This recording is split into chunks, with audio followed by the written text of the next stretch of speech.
के जाने माने हस्ताक्षर और पूर्व केंद्रीय मंत्री ललित नारायण मिश्रा जी को आखिर कौन नहीं जानता होगा। आज उनकी 100वीं जन्म दिवस समारोह दिल्ली के कॉन्स्टिट्यूशन क्लब में भव्यता के साथ मनाई जा रही है। पूर्व केंद्रीय मंत्री ललित नारायण मिश्रा के कृतित्व और व्यक्तित्व के ऊपर आज चर्चा है। सभापति बिहार विधान परिषद देवेश चंद्र ठाकुर जी मुख्य अतिथि के तौर पे यहाँ पहुँचे हैं। हमारे साथ पूर्व केंद्रीय मंत्री स्वर्गीय ललित नारायण मिश्र जी के पोता हैं और इनका नाम है वैभव मिश्रा और सुप्रीम कोर्ट के वरिष्ठ अधिवक्ताओं में इनकी गिनती होती है। जी वैभव जी, थोड़ा ललित बाबू के बारे में कहा जाता कि दानवीर कर्ण थे, देश में रेल की जाल बिछाई, क्या कहना चाहेंगे, किस रूप में याद करेंगे आज आप उनको? आज उनकी 100वीं जन्मदिवस मना रहे हैं हम कॉन्स्टिट्यूशन क्लब में। Lalit Narayan memorial lecture series हर साल हम मनाते हैं दिल्ली के कॉन्स्टिट्यूशन क्लब में। बहुत सारे लुमिनरीज आ चुके हैं, स्पीकर्स गेस्ट स्पीकर्स आ चुके हैं। पहले शाहनवाज हुसैन जी आ चुके हैं, गुलाम नबी आज़ाद जी भी आ चुके हैं पहले। देवेश चंद्र ठाकुर जी जो स्पीकर हैं असेंबली, बिहार असेंबली के चेयरमैन काउंसिल के, वो इस बार गेस्ट स्पीकर हैं। विकास Singh ji supreme court bar president, वो स्पीकर हैं। केसी त्यागी जी जनता दल के यूनाइटेड के, वो। तो क्या भारत रत्न देनी चाहिए ना ललित नारायण मिश्रा जी को? हमारी मांग तो चाहिए, हमारी मांग ये जनता की मांग है कि उन्होंने अपना बलिदान दिया बिहार और देश के लिए, और उन्होंने कोसी वजह से लेकर रेलवे लाइन तक पूरे देश में लगाया है। इसके लिए उनको देश की तरफ से कुछ योगदान जितना दिया है उनको उसके लिए रिवॉर्ड मिलना चाहिए। देश की, ये लोगों की मांग है अपने में। तो बहुत बहुत धन्यवाद वैभव मिश्रा जी।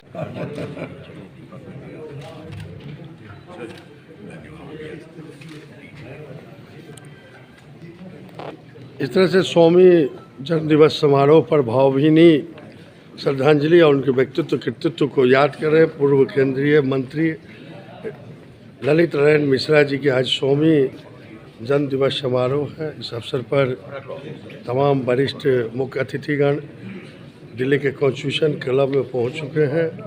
अब उनके व्यक्तित्व और कृतित्व पर एक विचार गोष्ठी का आयोजन है जिसे तमाम वक्तागण संबोधित करेंगे। Every year people join us for this event which my family holds.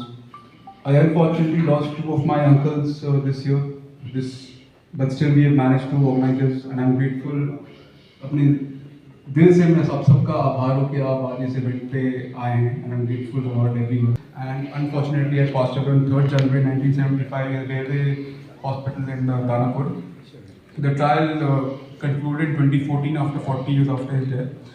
The accused got life sentence, which was reversed by granting them bail, and their appeal is still pending in Delhi High Court.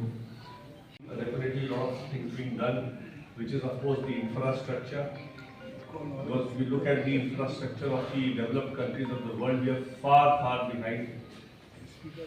That is, infrastructure is one thing that in spite of the enterprise of our people, the people are unable to do much without the basic infrastructure. And when I say infrastructure, I mean good roads, I mean power, I mean the medical facilities, the healthcare facilities.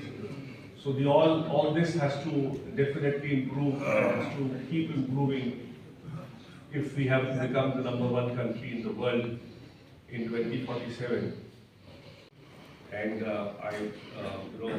on this topic, I would end by saying that it would have been so great if we had been around longer and seen the growth of this country, because the kind of vision he had, probably he would have been a very happy man. The way the country has gone, it probably would have gone much better than the pace at which we did in those years immediately after his death. Thank you so much.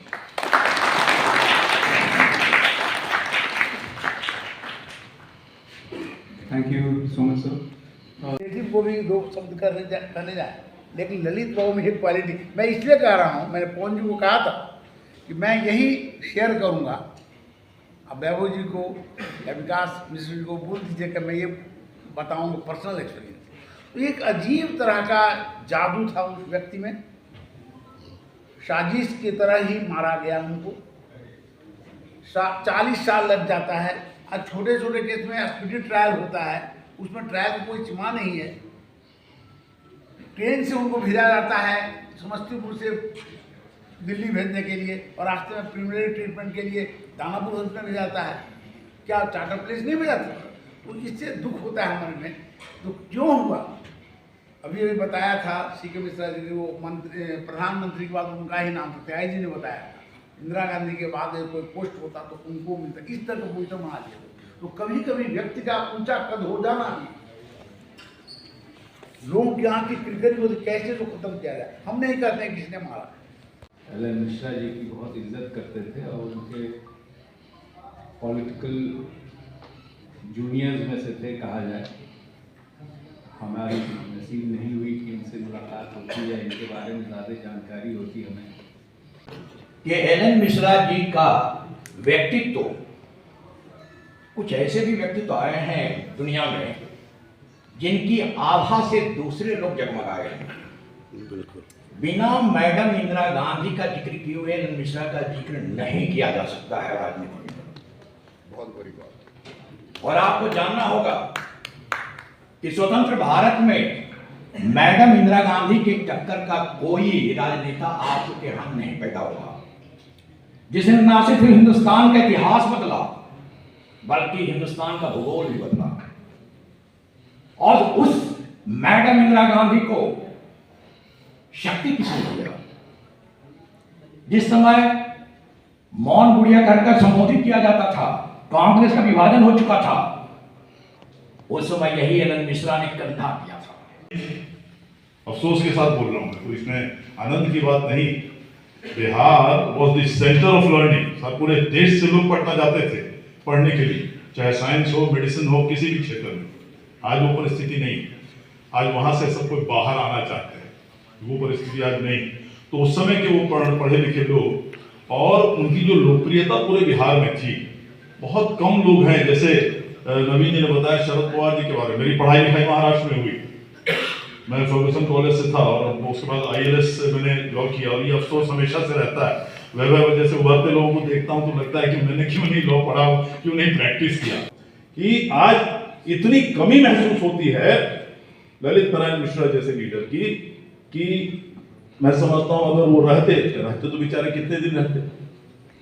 कोई 1000 साल के लिए तो जिन्हें आया नहीं, 100 साल 200 साल के लिए जिन्हें आया नहीं है। लेकिन वैसी लीडरशिप आज अगर बिहार में किसी की रहती तब बिहार का ये हालत नहीं होता, ऐसा मेरा मानना है। बहुत बड़े बड़े लीडर आए, अच्छे लीडर आए। श्री कृष्ण सिंह जी के जमाने में जो प्रगति हुई, जो इंडस्ट्रीज बिठाया गया पूरे बिहार में, और उनके जैसा आदमी ने सबसे पहले उनका टैलेंट रिकॉग्नाइज किया ललित नारायण मिश्रा जी का। उन्होंने ही नेहरू जी को सजेस्ट किया कि साहब अपने पार्लियामेंट्री सेक्रेटरी बनाना है तो ललित नारायण मिश्रा जैसा आदमी को बनवाइए। इतनी बड़ी बात उस समय की बात है। तो वैसा आदमी अगर आज रहता है जिसकी लोकप्रियता पूरे बिहार में रहती है, और भी लीडर्स आया हमारे यहाँ बहुत अच्छा। कर्पूरी ठाकुर जी आए, सामाजिक न्याय के पुरोधा थे और बहुत बड़ा सामाजिक न्याय लाया उन्होंने, चेंज परिवर्तन लाया जिसकी जरूरत थी बिहार में, मैं समझता हूँ, तो कहीं कोई शक नहीं। लेकिन अब कोई ऐसा आदमी जो अपने व्यवहार से और अपने कीर्ति से पूरे बिहार और बिहारियों को एक बनाकर रख सके, जो ललित नारायण मिश्रा जी में वो कैपेसिटी थी, वो क्षमता थी, मैं समझता हूं उनके बाद बिहार ने भी उस वैसा महापुरुष को पैदा नहीं किया, इसमें कोई शक नहीं। और इसीलिए उनकी कमी सबसे ज्यादा खलती है।